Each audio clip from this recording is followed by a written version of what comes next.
It's been said that Bigfoot exhibits nocturnal behavior, perhaps to hunt or to avoid detection. But the cloak of darkness couldn't hide the creature in the stunning footage you're about to see. Deep in Alaska's wild, a ghost town hides the grim truth. Portlock, where bodies surfaced as grim reminders of an unseen terror. How the hell is she doing this?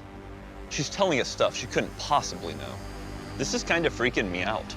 Up there is what I think you're trying to explain.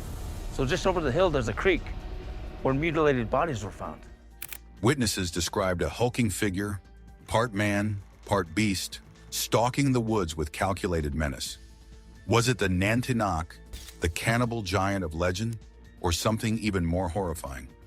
Tune in to uncover the secrets of a town consumed by an unrelenting nightmare. Cannibal giants or forgotten predator. The story begins in the late 18th century with British Captain Nathaniel Portlock arriving to chart the land. While the landscape was rich in resources, a dark presence seemed to linger in the shadows. Indigenous people and settlers alike tried to make the area their home, but each attempt ended the same way, in terror and abandonment.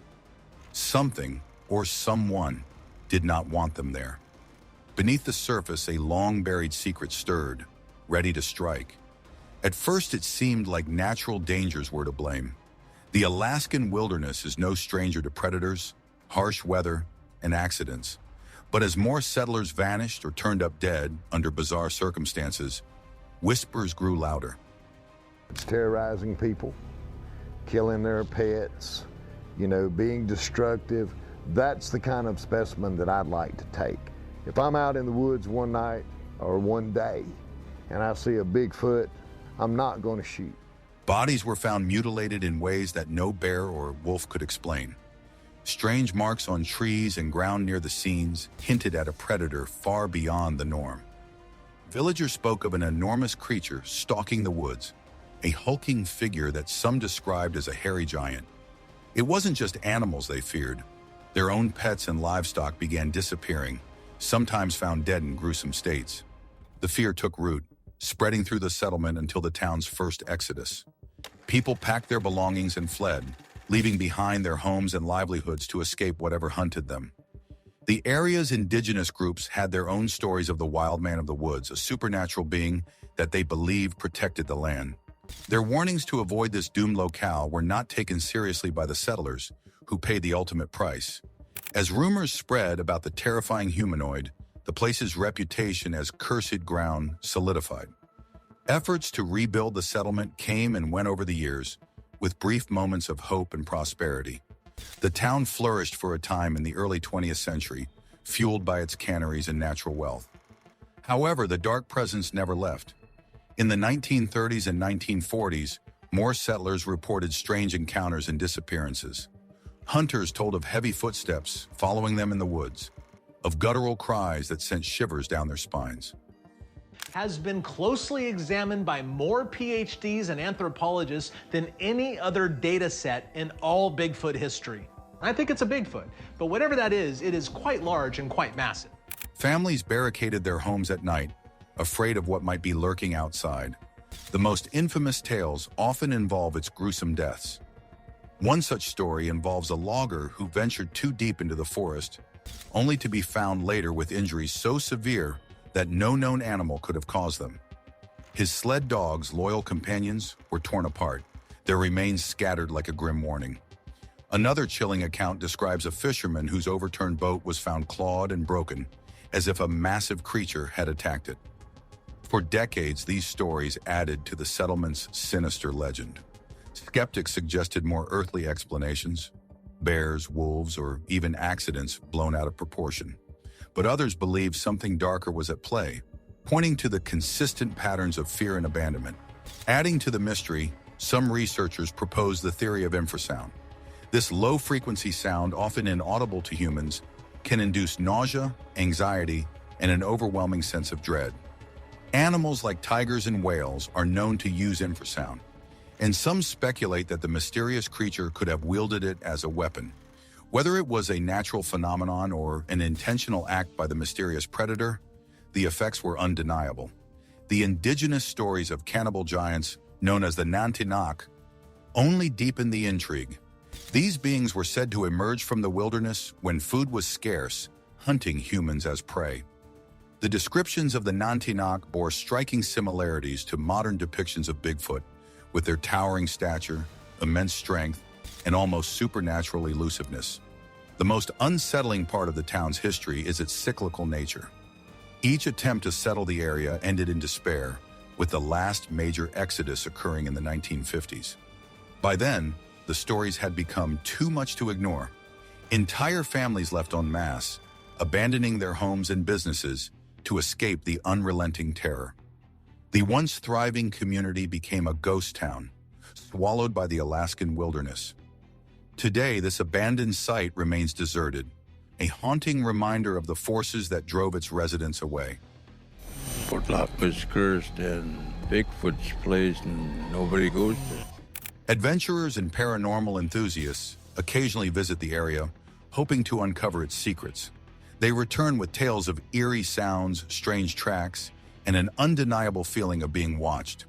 The mystery endures, feeding the legend of this forsaken place as one of Alaska's most enigmatic and frightening locations. The chilling encounters continued to build over the years. Another unsettling tale involves a group of young men who decided to explore the forbidden parts of the forest, dismissing the warnings of their elders. They believed the legends were nothing more than tales to scare children. Armed with rifles and confidence, they set out into the woods. Days passed, and when they failed to return, a search party was organized. What they found was chilling: scattered footprints abruptly stopping in a clearing, blood-stained leaves, and deep claw marks on trees. No bodies were ever recovered, and the fear among the townsfolk grew stronger. Livestock began disappearing in the dead of night, their pens shattered as though by immense strength. The residents spoke of hearing heavy breathing outside their homes, followed by guttural growls and distant cries that sounded almost human. Hunters returned from the woods with stories of being watched by unseen eyes, their instincts screaming at them to leave. By the mid-20th century, the town's population had dwindled. The constant fear, combined with the mysterious disappearances and deaths, became too much to bear. The final blow came when a prominent resident, a respected hunter and trapper, went missing. His rifle was found snapped in half, a feat no human could achieve. His tracks led to a dense part of the forest but disappeared as though he had been plucked from the earth. As people fled, one question remained: what drove them away? The abandonment of the lonely Portlock. At first, the disappearances in Portlock, Alaska, seemed like random accidents, the kind of thing that happens in a harsh wilderness. A prospector searching for gold didn't come back, or a hunter stayed out longer than usual. Nobody thought too much about it. This was Alaska, where the wilderness isn't kind to the unprepared.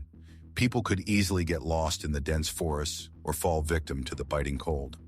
But when more and more people vanished, whispers started spreading. The disappearances weren't accidents anymore. They were part of something far darker. As the town began to connect the dots, fear crept in.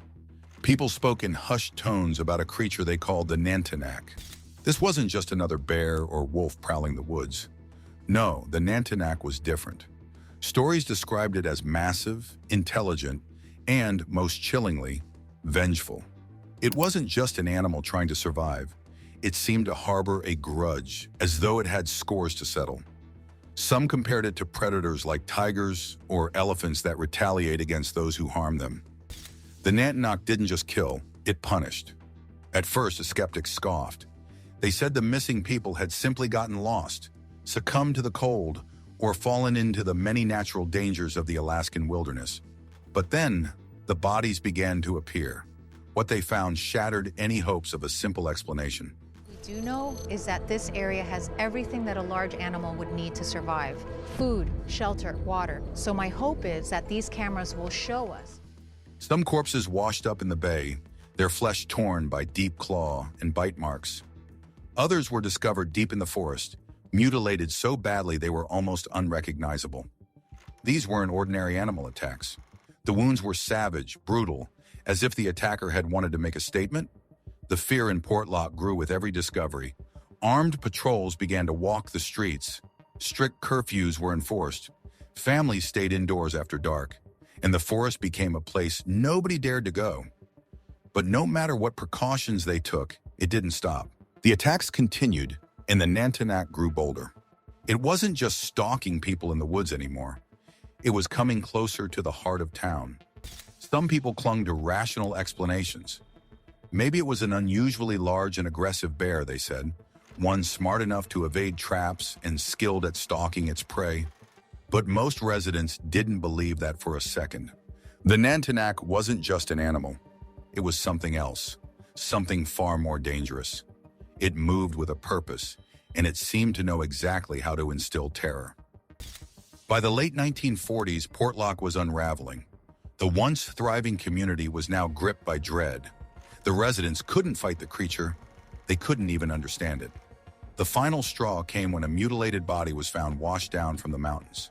The injuries were unlike anything anyone had seen before, far beyond what any bear or wolf could do. Whatever was out there wasn't just hunting, it was sending a message. The town realized it wasn't facing a typical predator. It was dealing with something intelligent and relentless. By 1950, the people of Portlock had reached their breaking point. They didn't organize a hunting party or try to drive the creature away.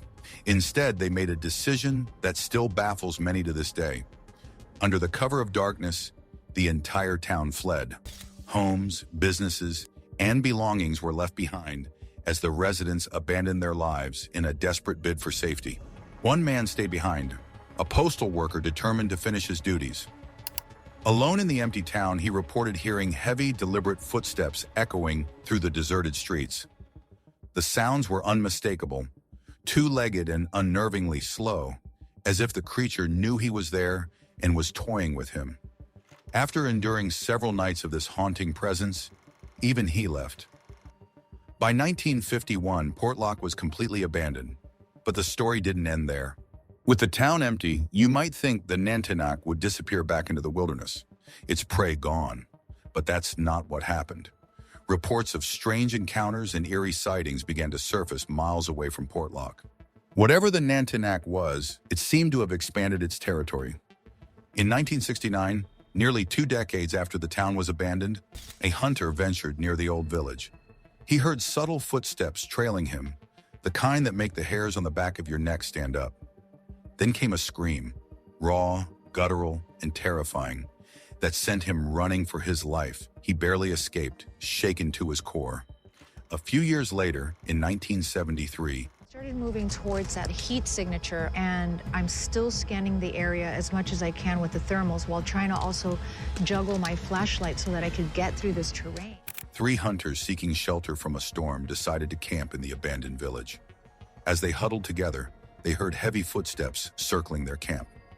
Low, guttural growls followed, along with strange, unintelligible sounds. The hunters described the footsteps as distinctly two-legged, leaving no doubt in their minds that they were dealing with something human-like, yet utterly monstrous. Other hunters reported finding enormous footprints, over 18 inches long, in the surrounding forests. These tracks often led to sites of violent struggles, where large animals, like moose, seemed to vanish without a trace. The evidence suggested a predator unlike any known to science, something with incredible strength and an uncanny ability to avoid detection. The legend of the Nantiinaq didn't fade, even as the years passed. In 1990, an Anchorage paramedic mentioned hunting near Portlock to an elder in Eagle River. The elder's reaction was immediate and visceral. He grabbed the paramedic's shirt, his voice trembling as he repeatedly asked if the creature had bothered him. This wasn't just fear, it was terror rooted in lived experience. Of course, not everyone believes the Nantiinaq was real. Skeptics have proposed various explanations over the years. Some argue that the injuries and disappearances could have been caused by aggressive bears, noting that bears can sometimes stand on 2 legs and appear eerily human. Others suggest that the stories were exaggerated over time, fueled by fear and imagination. But for the people who lived in Portlock, there was no question. They had seen the evidence with their own eyes. The Nantiinaq wasn't a bear or a figment of their imagination. It was real and it was deadly. The town is gone, but the questions it left behind still haunt. Alaska's silent stalker. For hundreds of years, people were drawn to a seemingly idyllic spot in the wilds of Alaska, a place surrounded by lush forests and teeming with wildlife. Yet time after time, settlers abandoned it, fleeing in terror from forces they could not explain. This place, known as Portlock, became infamous for its chilling tales of death, mysterious disappearances, and the unsettling presence of a creature that seemed to stalk its shadowy woods. What happened there remains one of Alaska's most unnerving mysteries. The strange history of this ill-fated settlement began in the late 1700s, when British and Spanish explorers first ventured into the area. In 1785, Captain Nathaniel Portlock arrived with his crew, naming the region after himself. What they found was both promising and unsettling. Evidence of a former native Alaska village lay scattered, yet the settlement was eerily silent. With abundant fish, game, and other resources, why would anyone leave such a fertile place? 6 years earlier, Spanish explorers had encountered the same puzzling emptiness. Both crews faced a strange illness that overtook their members, a sickness that went beyond physical symptoms, wrapping them in an unshakable dread. Spanish accounts spoke of ghostly cries from the forest, growing louder each night until they fled in fear. The British did not fare much better, abandoning the area despite its clear potential. Years later, during the early 20th century, new settlers arrived, determined to make the place thrive. For a brief time, it seemed possible. Fishing and logging industries brought a small boom to the town, and it became a functioning settlement. But the dark legends of the place resurfaced, bringing with them a new wave of fear.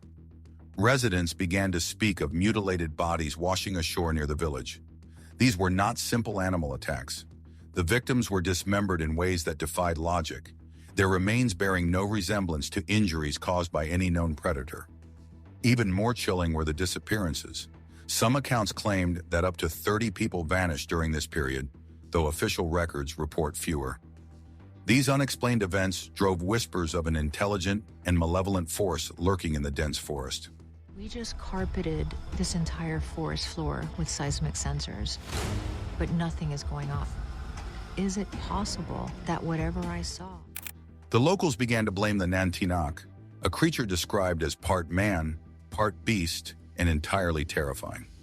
Sightings of this being included reports of a massive figure covered in hair, walking upright like a human, but exuding a primal and predatory presence. Adding to the fear were discoveries of trees shoved into the ground upside down, their roots sticking up toward the sky. These bizarre markers suggested a strength far beyond anything natural. As the years passed, the terror became unbearable. By the middle of the 20th century, the settlement was abandoned. In 1950, the last remaining residents packed up and left without a trace.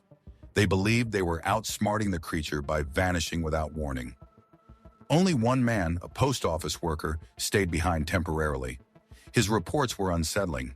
Heavy, two-legged footsteps echoed through the empty streets at night, growing closer to his barricaded station.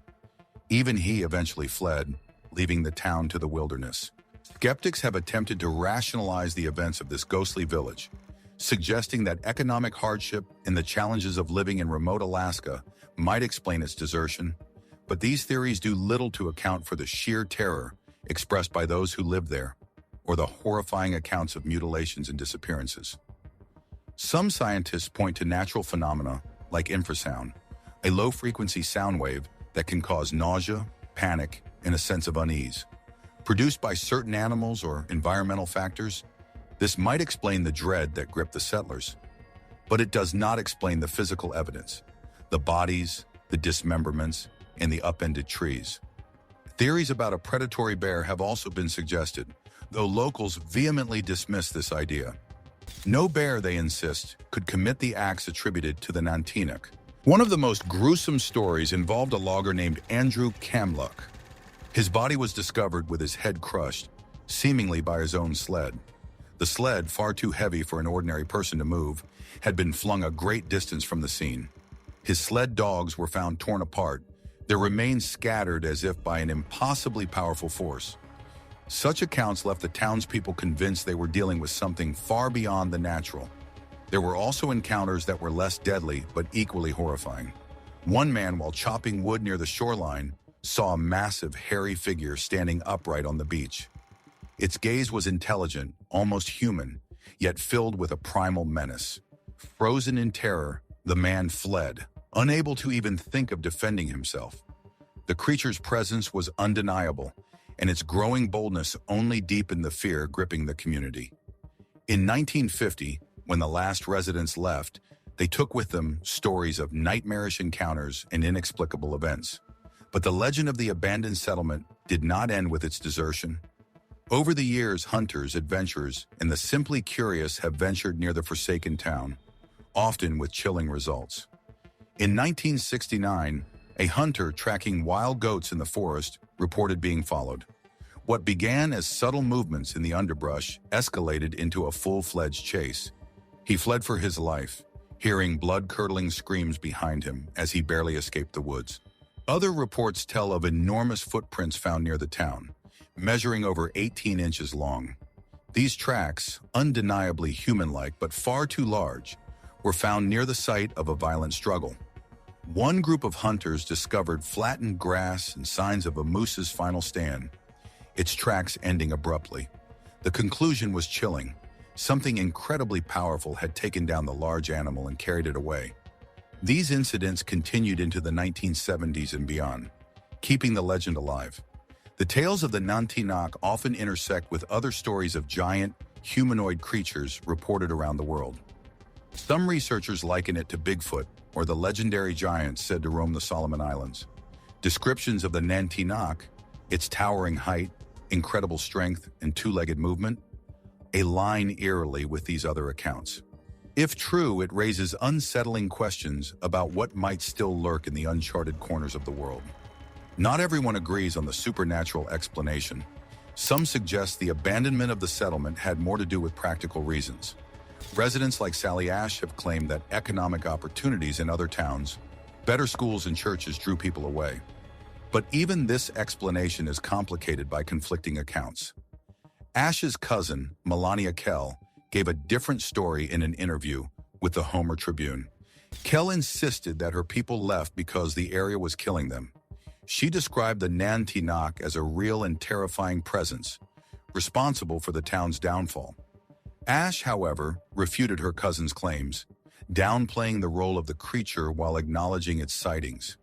Even Ash's account raises questions. If the Nantiinaq posed no real danger, why did residents follow strict rules about avoiding the fog and staying indoors at night? Why were travelers warned to remain silent and avoid drawing attention when passing through the area? These precautions suggest a fear that went far beyond economic concerns. What do you think truly caused the abandonment of Portlock? Was it practical reasons or the fear of the Nantiinaq? Share your thoughts, leave a comment, like, and subscribe for more.